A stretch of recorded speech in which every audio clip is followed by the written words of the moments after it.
You know, before kids were out here getting TikTok tutorials on how to boil water, there was a little yellow bear who had one job, and somehow still needed 3 tries to figure it out. I'm talking about Special Agent Oso, the spy who never saved the world, but sure did save a lot of kids from not knowing how to tie their shoelaces. Back then, this show felt like Mission Impossible for toddlers.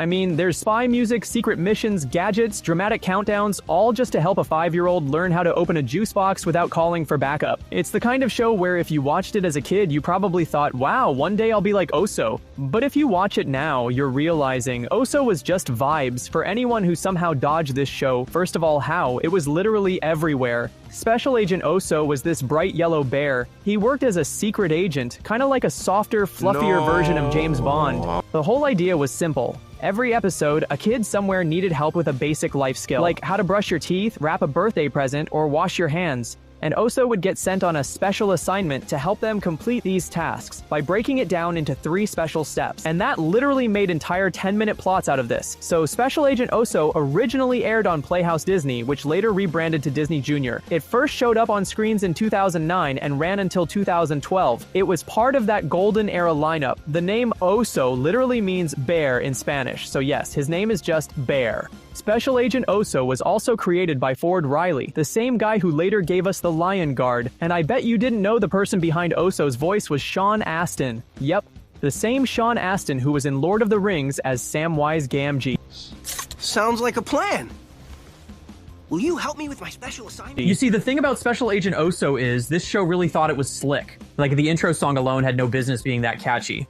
Meet Special Agent Oso, the unique stuffed bear. Everything about this show was exaggerated to feel like a high-stakes spy mission. From the countdown timers to the over-the-top action music, it somehow convinced us that learning how to make a sandwich was just as intense as breaking into a villain's secret lair. Oso could be out here sweating, struggling, and halfway falling over. All because a kid needed to wrap a present before their cousin's birthday party started. It took the most ordinary things and treated them like global emergencies. And don't even lie, you loved it, and I know this because you clicked on this video in the first place. Now let's talk about the formula. Because if you've seen one episode of Oso, you've kind of seen all of them. Every episode followed the exact same blueprint. Number 1. Oso starts off messing up something random at his spy job. 2. Paw Pilot pops up, basically baby Siri, and tells him, "You've got a special assignment, boo." 3. He gets a countdown, dramatic music plays like the world is ending. 4. He helps a kid complete some 3-step life skill, and number 5. Everyone cheers like he just saved humanity, and basically, that's it. That's the whole show. In a way, Oso was just preparing us all for adulthood, except we don't have Paw Pilot to tell us the steps anymore. Let's really talk about Oso, because respectfully, that bear was clueless, he's a secret agent. But he couldn't fold a napkin without instructions from a talking wristwatch. There's no way this wasn't someone's cousin's son who got the job through family connections. And every episode, the same cycle, Oso messes up, Paw Pilot saves the day, he acts surprised, we all pretend this wasn't literally yesterday's episode too. The side characters deserved more credit for sure, like Paw Pilot. Paw Pilot was the real MVP of this show. She's basically Siri, but pink and way more patient. She's the one telling Oso how to do literally everything, step by step, because Oso's brain was clearly buffering 90% of the time. You could say Paw Pilot was the true agent, Oso was just the muscle. And by muscle, I mean the bear who falls over furniture every 5 minutes. Then we had Mr. Dose. He was Oso's boss. This man gave retired Bond villain trying to fix his karma energy. Don't forget Wolfie and Dottie. Wolfie was Oso's mentor. He was also just there to show off. Like, look Oso, I can fly this plane blindfolded while you're over here struggling with a cereal box. Dottie was also the same vibe. She was cool, competent, and probably wondering why HR keeps approving Oso's mission. Special Agent Oso didn't blow up in meme culture the same way some other kids' shows did, but there's still a little corner of the internet where people love to clown him. And honestly, they're not wrong. Oso memes usually land in that same category as Caillou memes, characters who meant well, but annoyed half the parents watching. We need to have an honest conversation about the animation in Special Agent Oso, because looking back now, that show looked like it was animated on a PlayStation 2 graphics card. Like, if you look closely, Oso's fur looks like it was printed onto him with a low-budget iron-on patch. And every character moved like they were being controlled by someone with a very slow Wi-Fi connection. But for 2009, this was peak. The animation gave early learning app for toddlers. The energy was simple, clean, easy to follow. No shadows, no complicated details, just vibes, and lots of yellow fur. Before we go any further, I think the best way to explain Special Agent Oso is to actually break down a full episode. That way, if you didn't grow up with this show, you'll see exactly why people remember it the way they do. This particular episode is called The Manny with the Golden Bear. So Oso was to deliver a special briefcase to Boo Bufo, then he was given instruction on how to get to his destination. On the next scene, we get to see David, a boy who doesn't know how to ride a bike and his mother can't help him because her leg is broken, and of course Oso help was needed.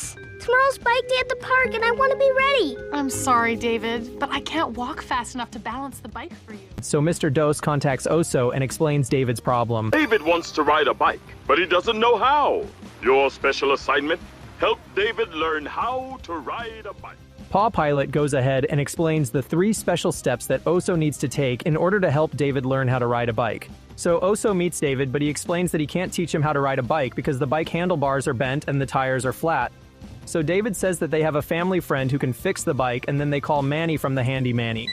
Hola, Handy Manny's repair shop. You break it, We fix it. This is Manny. Hi, Manny. It's David. So Handy Manny explains that they have to go get a new tire, which they do together with Oso. So Handy Manny, his tools, and Oso fixes the bike first, then they teach David how to ride the bike with the help of Paw Pilot. At the end, David learns how to ride a bike, and Oso delivers the briefcase to Bufo. And of course, in every kid's show, there's always something to learn, and in this episode, it was learn how to ask your friends for help when in need. Believe it or not, there's actually a little bit of drama when it comes to how people view this show. Some parents were, let's say, less than thrilled with it. If you dig into old forums or parenting blogs from back in the day, you'll find complaints like, "We deeply dislike this dumbass cartoon. However, Liev is entertained by it. It just came on and he made a beeline for the TV. It's actually pretty funny to watch. Anyhow, my husband just said if they changed special to stupid, they'd keep the S, but it would make so much more sense. You probably had to be there, but I nearly pissed my pants." or something like, It makes no sense at all. For one, why is this agency stalking kids? Why can't the kids ever do things that even a dog can do? Why can't Oso ever do those same things until the kids figure it out? Why is Oso the world's biggest idiots? Why are the kids idiots? Why does Wolf always shout, "Outstanding," like a dumbass wolf? Why can't Whirlybird ever understand Oso? Standing, Oso. Outstanding. But anyway, why did Special Agent Oso end? Well, the truth is Disney kinda outgrew him. Plus, Special Agent Oso was part of that Playhouse Disney to Disney Junior transition. So when Disney Junior officially launched in 2011, they wanted a fresh start, and sadly, Oso wasn't invited to the rebranding party. Drop your thoughts below. Like, subscribe, do the 3 special steps, or whatever it takes to keep this channel growing. See you on the next one!